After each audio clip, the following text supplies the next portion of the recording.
Good afternoon, everyone.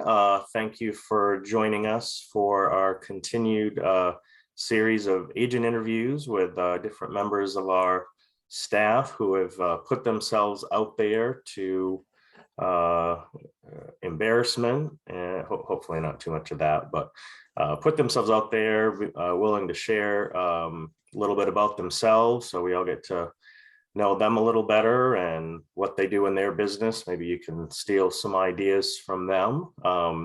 Today we have Yvonne Myer, the owner manager of our Wyndham office.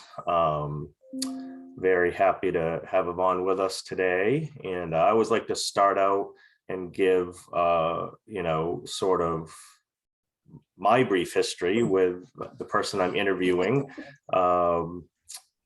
I've known Yvonne will have to chime in after and remind me when we first met, because honestly, my memory doesn't seem to work back that far, but I certainly got to know her as well as I do as part of the main real estate network. And I'm always drawn to other managers and office owners that seem to hopefully, as my agents know, that I really care about them and always want to put them first and work really hard to make the the office run smoothly and successfully. And I immediately knew that Yvonne felt that way about her office. And if you've ever worked for an absentee office owner who doesn't care about the office, hopefully you'd ever have, but it's,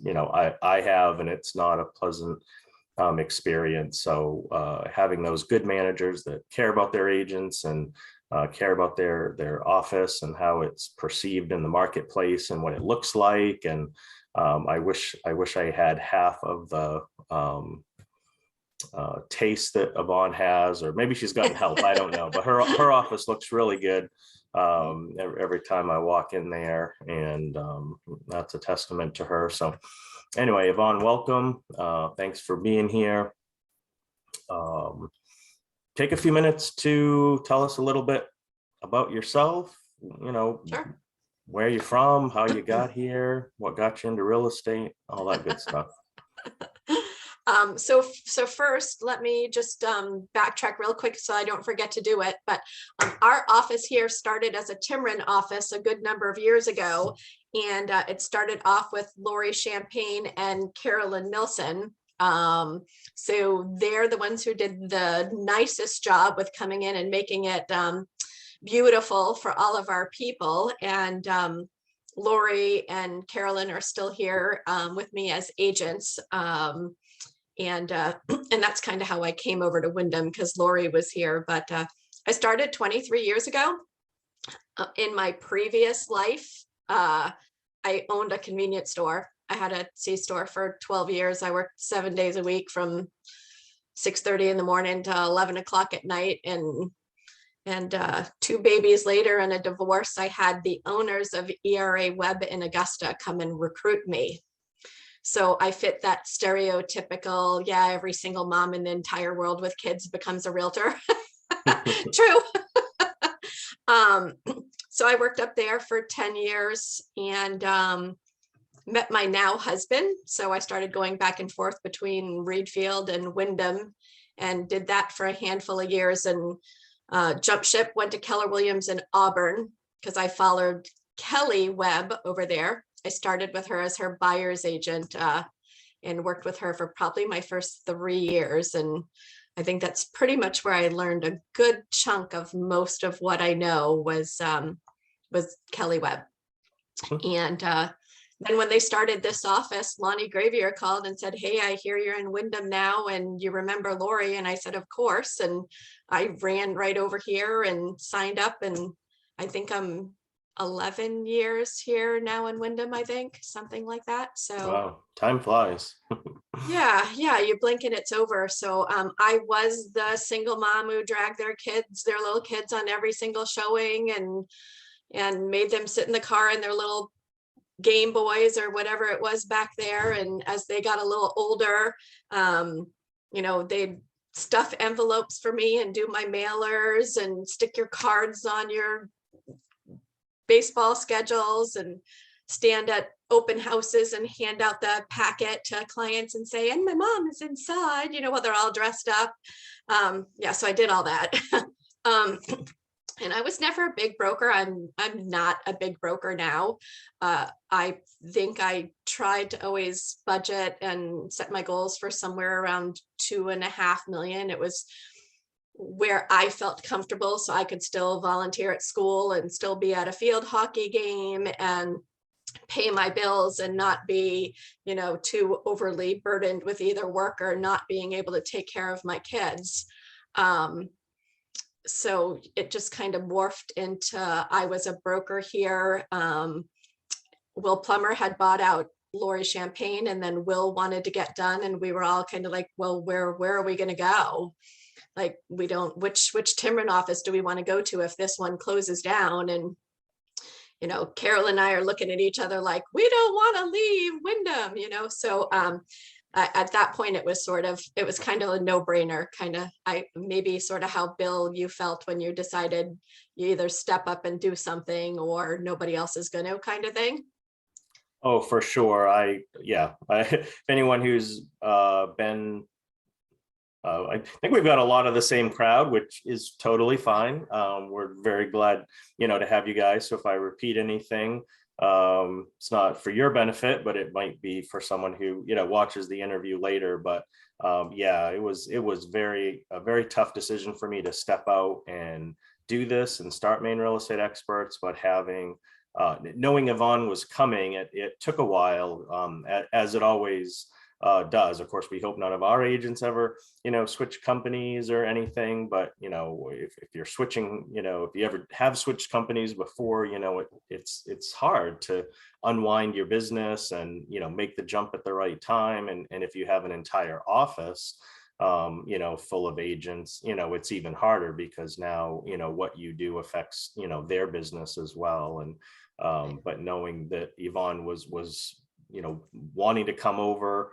no matter how long it took, was a huge, boost to my confidence, and knowing that, okay, all this money that I'm going to invest in the process is it's going to work, because we'll have enough offices to, to make it work. And I want to touch on something else Yvonne said, that I think I touched on last week as well, which is, a lot of us, especially if we've had children, or just if you have other interests, or you like to travel, or you have, a significant other, like, your goals in the business, and hopefully we, I don't think as a company that we,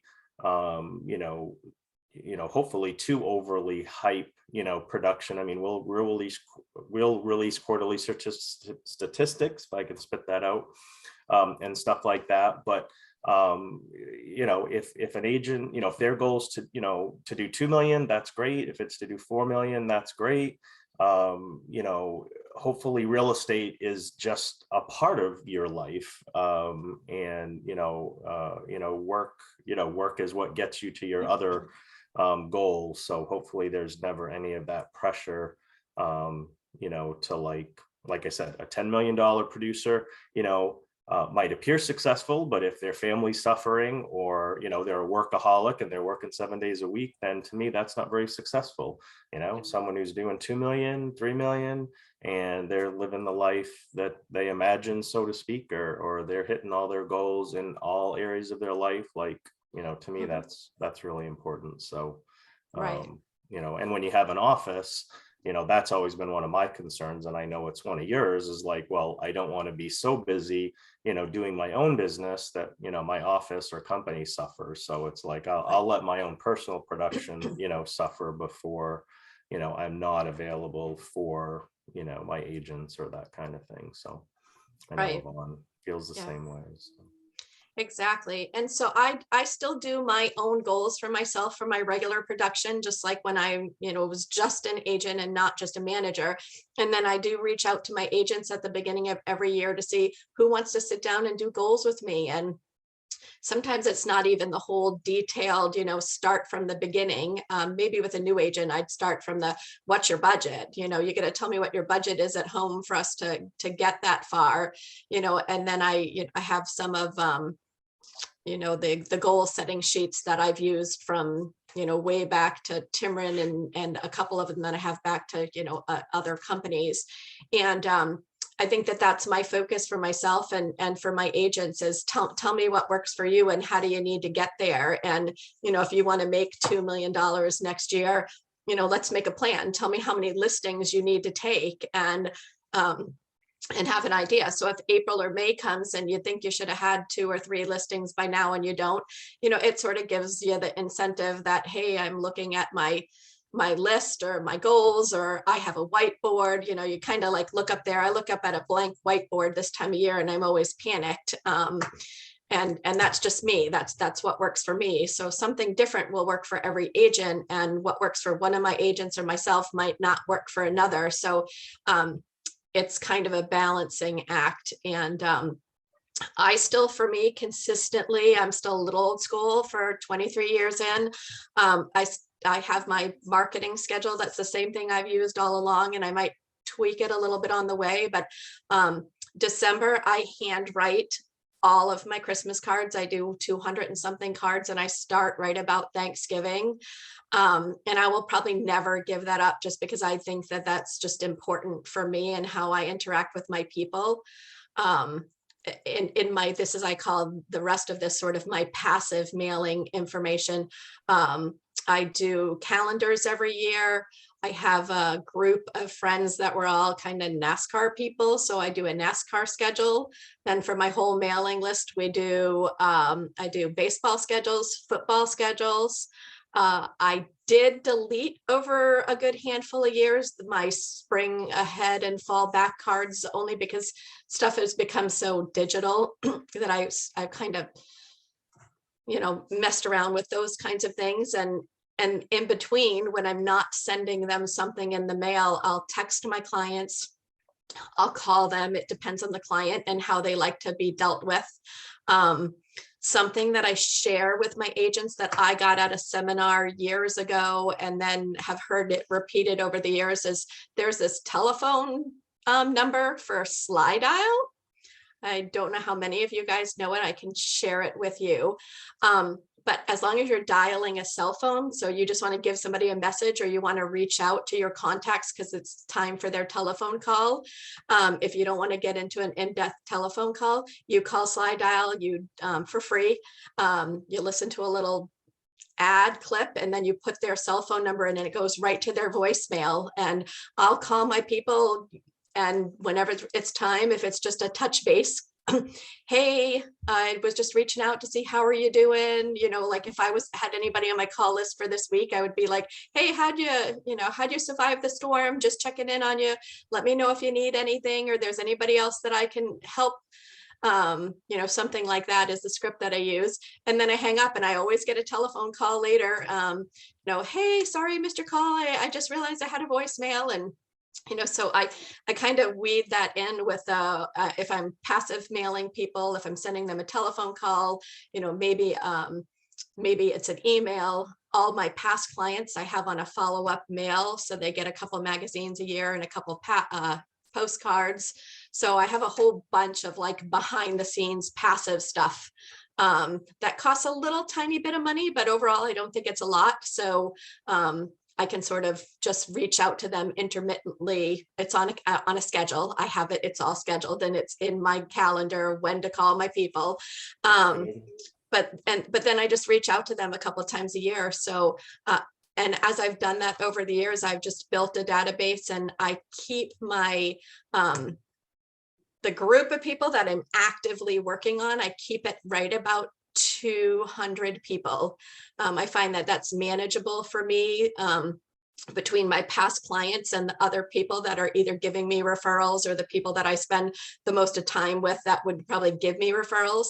So through the course of the year, I'm always updating that list. And for me and my business to reach my goals, a really good contact list of about 200 people has given me enough referrals that I can easily say, I've done this 23 years, but probably the last 5 or 6 years, 99.9% of my business is 100% referrals from my past people or my past people. Unless somebody walks through the door and I don't have any other agents in the office, all my business is coming from what I call my people. And of I course think that's good. I mean, I think 200 is a good number. Like, if someone is successfully keeping in touch with and marketing to a number larger than that, that's great. But but I think for a lot of us to do what we should be doing, which is at least having, 4 to 6 touches of some kind, whether it's a mailing, a phone call, a text, a Facebook message, whatever. To have more than 200 people, I think is difficult. Like I said, if you could do it, great. But right. Maintaining that list and keeping it up to date, and people who just just won't respond or won't interact with you or don't ever send you referrals, they might be someone that you draw to focus on, the people who are sending you referrals and who do respond and acknowledge that they're still out there, and they know you're out there, and they'll reach out when they need you. Yeah, in past training through the years, when I was a different company, we were trained to, go out and get 10 names and give out 10 business cards every day and add it to your database. So you were adding 10 more people in. And I think, maybe if you're a new agent and you don't know anybody, like maybe that's great in going out there. But for me, it got to the point where I have enough of my people that for me to be out there soliciting for new people when I already have all these people that are warm, 200 just seemed to be where I felt like I could reach out to them, service them, and didn't feel like I needed to have a huge database. I mean, that doesn't mean that if I don't, if I do meet someone new, I add them in.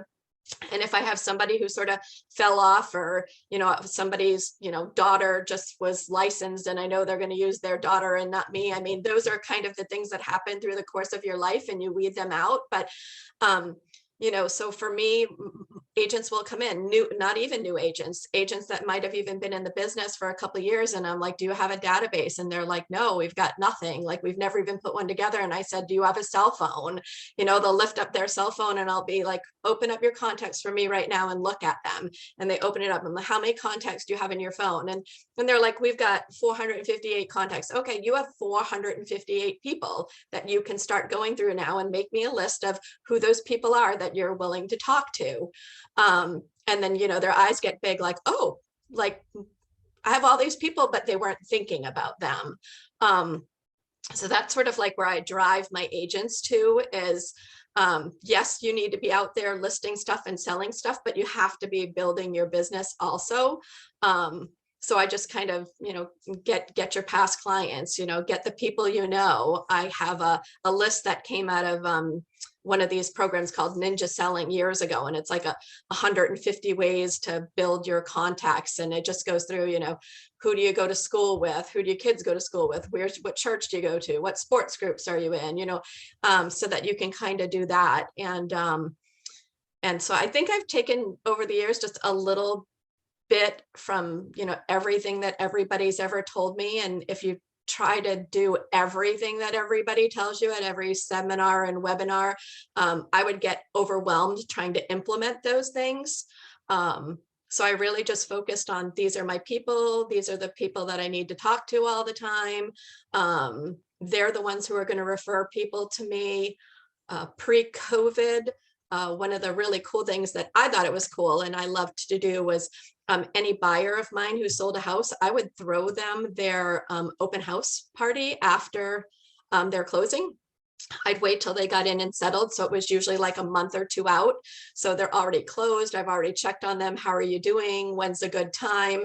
And then 2 or 3 months later, I throw them a party on a Saturday or Sunday. I whip up, I've done all the cooking myself, usually just whip up some crock pots and get some party platters all together, go over there and set everything up. I go over there with whatever season it is, baseball schedules or football schedules or whatever in my cards. I meet all their friends and family. Pre-Facebook, I was handwriting invitations for people to come. And now that we have Facebook, I'll create like a little Facebook site.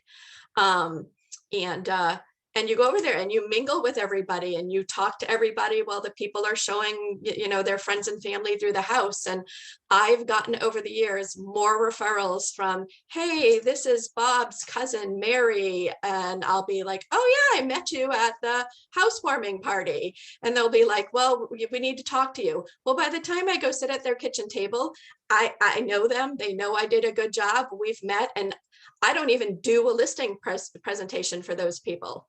I literally just go in there, do a little blurb about this is how what I do and how I work, because like the way has already been paved for me. And of course, with COVID, I've not been able to do that. So I'm a little disappointed about that. But that was like one of my biggest referral tools that I used over the years. And it could be a year later and somebody'd be like, oh, we've already met and you sold so-and-so's a house and I've kept your card. And you know, so that's just sort of like how I built my business. And I think once COVID's sort of over and we can, you know, do more things with people who are comfortable with it, I'll probably do that again, just because it was so successful in my referral business. And then the rest of it for me is really, you know, talking to people around town and the rest of the time helping my agents with whatever I can help for them with them. So How many feel like they could do the party idea? Because that sounds terrifying to me, meeting that many new people all at once, like, which is terrible for a real estate agent to say, like, we're supposed to be extroverts, but I am not. But I've heard that idea, you know, for 25 years, and I know it's a good one. So if any of you could have the guts to try it, you know, it might be scary, but I'm sure Yvonne's right that it's probably incredibly successful. And yeah, once we get back together into getting in large groups, I mean, you can use that excuse for now, but right. we'll be back to normal at some point Yeah. here. So I do think it's important. I think we talked about this last week, and again, a lot of the same folks were here, but you know, January is already gone. If you haven't noticed, here we are, the first day of February. So, you know, 12th of the year is already gone by. Hopefully you've either already, you know, put part of your marketing, you know, strategy for 2022, you know, into action. You've already done something, or you're at least prepping for something you're going to do next month. Because if you're going to let all of January and all of February go by the wayside and you haven't, you know, picked something on your marketing, you know, calendar to do, you know, your spring is definitely not going to, you know, be what you expect or be, you know, what it could be. So I do still have it down. I'll try to get it done this afternoon. I have a marketing schedule that I've made up before. It's not necessarily the one I'm using right now, but it's something that I've used, and I'll send that out just as a sample. It does not matter what you do. In fact, especially, you know, whether it's the stuff we mail, you know, most of it's going to get thrown away. If it's a voicemail that you leave, it's going to get deleted. You know, that's not really the point. It's just the point that you reached out and refreshed your, you know, your sphere's memory that you're out there, because there's so many agents out there, and people often know multiple agents. So, you know, you want to be the one that's top of mind awareness, so that when they have a referral to give, not only do they think of you, but that they actually make the effort. Because if you're not making the effort to reach out to them, they may not just make the effort to reach out to you. But if they know that again, you're spending money, you know, you're making an effort to stay in touch with them, then hopefully they'll, you know, make an effort to, you know, to get you some business. So What's something, Yvonne, that not to put you on the spot, but is there Okay. something that you knew that you're planning to do this year that you didn't do last year, or are you pretty much, is what you're doing working for you and you're going to stick with that? I think at this point, I pretty much have my marketing plan kind of down. I can say, much to my own fault, over the last 2 years, I probably have not been as good with my one-on-one follow-up as I used to be. I would, drive by a client's house and intentionally sometime in the middle of the day, I know they're not home. I'd go leave my card on the door and say, sorry, I missed you. I know that sounds awful that I'm doing that Sorry, I during the missed day when you, you, but I knew you wouldn't be home. right, exactly. And I know that sounds awful, but No, we're out in the community and we're driving by our people's houses every day. And it's like, I could be like, oh yeah, I sold that one. Well, big deal if they don't remember who you are. Sometimes you might catch them at home. but it is the thought that counts. So, Right. they do. I've had people, I've done that strategically before. Um, we've mentioned Brian Buffini in when I interviewed Josh, and one of his marketing methods is to purposely do drop-bys to find little little gifts or knickknacks or just whatever that you might drop off. And you very well might do it. If you're going to do a lot of them, you can't stop and talk to everybody. If you're going to set a day out of your schedule to do a bunch of drive-bys, well, if you do it on a Saturday, you're probably going to catch a lot of people home and get stuck in a lot of conversations. And you'll be lucky if you visit 10 or 12 houses. If you want to hit 50 houses that you've sold, or people yeah, you probably want to go during the workday when there's a good chance no one's home. But I've literally had people send me pictures of what I left, or post them on social media and say, hey, our realtor's so awesome, he stopped and dropped off whatever it was that I dropped off at the time. So Right. those pop buys can be really effective, Yeah. for sure. So I don't think I'm going to say that I'm going to do anything new. I'm going to say that I really feel like I slacked in those kinds of things over the last couple of years, and maybe COVID was my excuse because we don't really necessarily like door knock and go to our clients' homes as much as we did. But I'm going to do a little bit more of that. I just feel like I usually try to make a really good personal connection with my people, especially my past clients and my 200 people. That if I drop off the face of the earth, like I don't want them to be like, oh, we haven't heard from you in 3 months. All we got was your football calendar. Right. I don't want it to be that's the only thing that they're getting for me. So for this year, I really I want to pick back up the especially for my people who are comfortable in the you can come to our front door or that kind of thing. Just get a little bit more back into the personal touch part that I feel like I really lost over the last couple of years. And hopefully as this gets better, I can kind of go back to doing those things. And then again, I'm same thing with going out. I hardly ever go out without my name badge unless it's after 5 o'clock on Friday and Saturday and I'm going to have adult beverage. Then I take this off as I walk into wherever I go. But I've literally been in a checkout line at a Home Depot before where the cashier goes, oh, you're a realtor. I really want to buy my first house. And within a few months, I'd sold her a house. And it was only because I was wearing my name badge.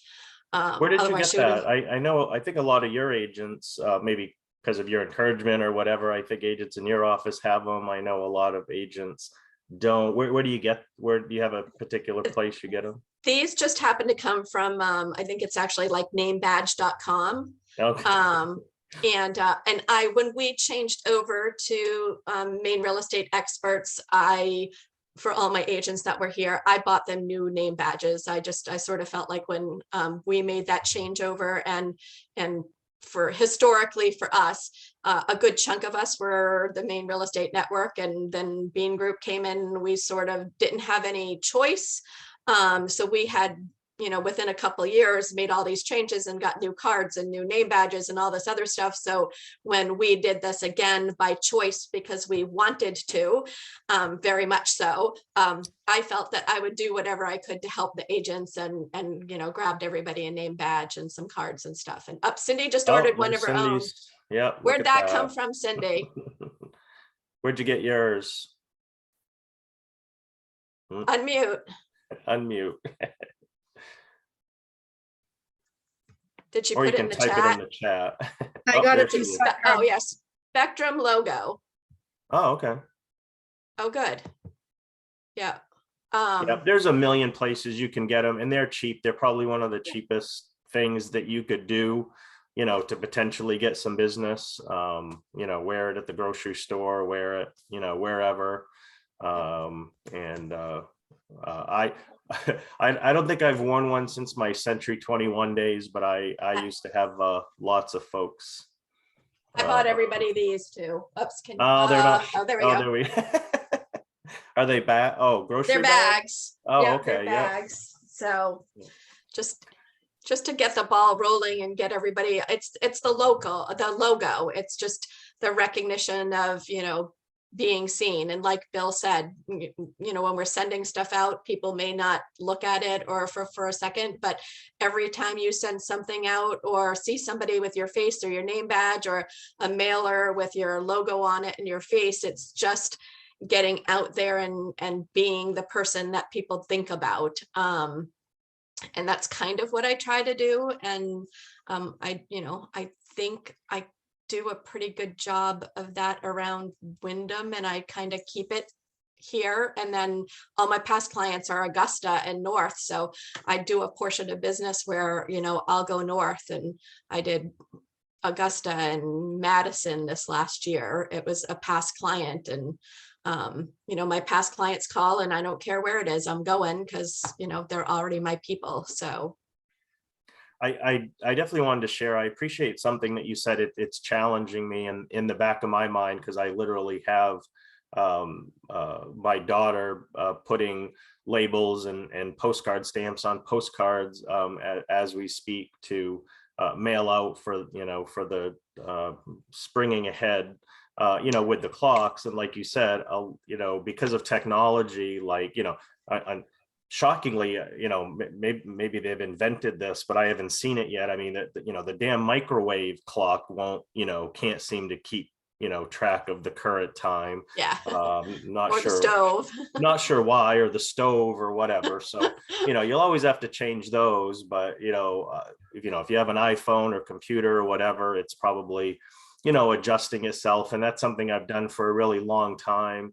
So, maybe that's something that I look at. I had already made the decision, and hopefully this isn't, just cheap of me to do this, but I've been sending out, I used to do just the magnet calendars. And then I graduated to, I was sending a magnet calendar and a full-size calendar to all my people, which got kind of, it is a fairly expensive proposition, because it's probably $1 for each of the calendars, and then $2 to mail, and a lot of labor to put everything together. But this year, I hadn't, I didn't get a lot of feedback last year, or really the past couple years that I've done that. And here we are, it's the end of January, so I probably mailed out at least 200 of those, and I actually delivered about 50 to people's doors, and I didn't get one past client mention anything this year or last, like, hey, thank you for the calendar, whatever. So this year I had already decided for next year I'm going to do a mailing maybe in October or something like that.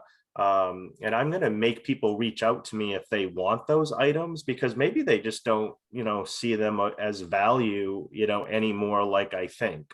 And so I might ask people to reach out to me to let me know if they even want a calendar, and just see what kind of response I get, because maybe it's time to come up with something new. So Right. you know, it's good to constantly, I think, evaluate, you know, what we're doing. Is it working? Are you getting any feedback? You know, that sort of Right. thing. So, um, And important to go along with that is, you know, as you're building a marketing schedule for anyone who really hasn't built one, that, you know, this is what you do on an annual basis. If you do decide that it's time to give something up that you think might not be working for you, is to just make sure that you're replacing it with something. So don't take something off of your marketing calendar without knowing what else you're going to do. Even if that during that month or week or whatever it is, you're replacing it with, you're going to text or call your people, but, you know, just don't lose that contact with them. And I can't dare say that I've ever really gotten a specific transaction that I can say is because they were looking at my baseball schedule or something, but I do know that it helps my clients be top of awareness. My husband and I went to Bob's for dinner on Sunday, and some people that we knew were in there, and the husband looked at my husband and he said, "I hope you know I have coffee with your wife every morning." So because I'm on his refrigerator. So oh, you know, like, yeah, so it's like, okay, great, you know, so the rest of us, we were all laughing. Wife thought it was funny. It was, you know, nothing insulting or anything, but it was just, you know, for me, it's top of the mind, and I'm literally sitting in the middle of a restaurant in Wyndham where we're all joking around about the fact that my magnet of some sort, either the Christmas calendar or the, you know, my NASCAR schedules just went out. You know, that he was looking at that. So for me, it's more like just making sure that I was visible. And again, if somebody tosses my, you know, it's not the big calendars that are really expensive, but if they look at it and they don't use it, then, you know, they give it to their kids or it ends up in the trash. They've seen my face, they've seen my number, they've seen my logo, kind of thing. So you know, well, like you said, so it's I'm not a NASCAR fan, but I imagine right, if I was, I would, right, you know, love to have that. right. I know agents that are still sending out baseball, you know, schedules, and no offense if I any of do, you are doing that. No, I but do. okay. So, well, and not to pick on Yvonne, but like I'm hard pressed to find anyone that watch, you know, I'll try to catch a game. I mean, I love baseball and I Right. love the Red Sox. Yeah. But to sit for 3 or 4 hours and watch a game, you know, 180 times, or even, you know, I don't think I watched 10 baseball games last year till it made the playoffs, you know, and then I got super interested. But you know, not a lot of people I think are interested in baseball now, but Yeah. you know, football maybe is taken over a little bit. I don't know. Right. Um, but you know, again, just look at what you're doing, know your sphere. You know, maybe have people opt in for stuff. You know, you may have, you know, a group of 50 that get a NASCAR schedule. You may have a group of 50 that get a baseball schedule, you know, so that you're not necessarily wasting your money. And you know, if you spend a couple bucks on something, you know, you're hoping you throw it on their fridge and Right. you know, it's there for the season, or whatever the case might be. So Yep. um Dan's mentioning he got 2 listings from refrigerator magnets this past summer. So, you know, that pays for about, you know, 10 years of you know, refrigerator magnets or more. You know, so some of Yeah, the things can we I do in our add? marketing. What's Can that, I Dan? add to that? Yeah, with the Yeah. refrigerator magnet, the person that wanted to list their home was a neighbor, because I market my neighborhood pretty heavily. And he said, "I've been staring at your picture on my refrigerator now for about 3 weeks, and I've been meaning to call you." And my number and everything was right there. It just made it so seamless. And that actually happened twice last summer, Wow, right in my neighborhood. Yeah. that's a good return on investment right there. Well, I That figured I probably spent about $65 and I made $12,000. So that's a good return. wow.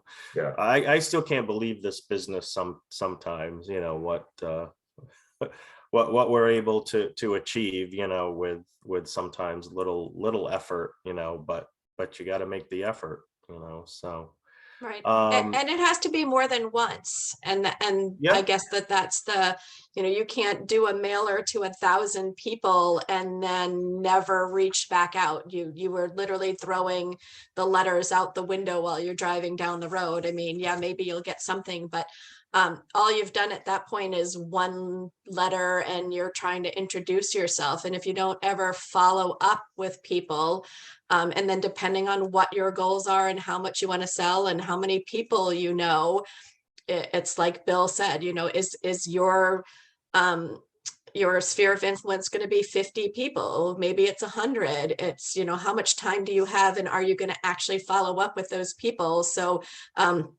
for me, the 200 was perfect. Any more than that, I feel like it just sort of makes me a little crazy. And then I feel like I'm not keeping up.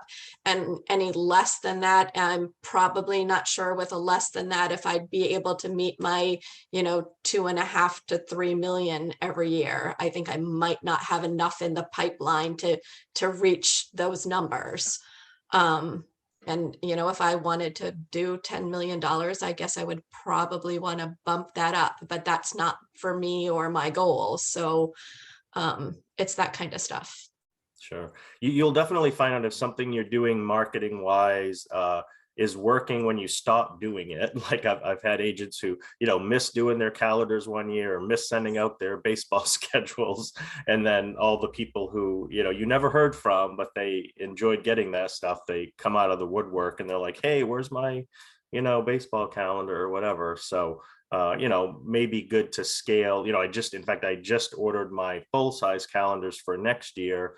And instead of ordering 250, I just ordered 100 because I know my best clients are still going to get them. And I know there's, you know, some people who are going to reach out, you know, and ask why they didn't get them. So it's like, I want to be prepared to, you know, still do that while I shift to doing something else. But it's hard to quit doing stuff cold turkey because our clients do get used to those little niceties in the mail and that sort of thing. So, well, Yvonne, does anyone have any questions for Yvonne that we haven't covered or anything they'd like to ask her?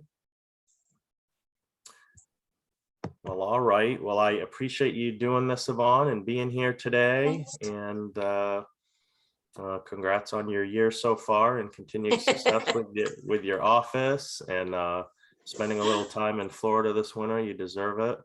Yep. And have a good day, everyone. Great. Nice to see anybody. Bye. Anybody ever has questions, feel free to shoot me an email. Yeah, Yvonne will always be there to help. I can attest to that. So Thank you. she's got a great office. If you ever need to borrow it for a closing, just reach out and she'll get you in, I'm sure. So 100%. All right. Thanks, guys. See you later. Have a great day, everybody. Bye. Thanks, Bill. You're welcome. Thank you.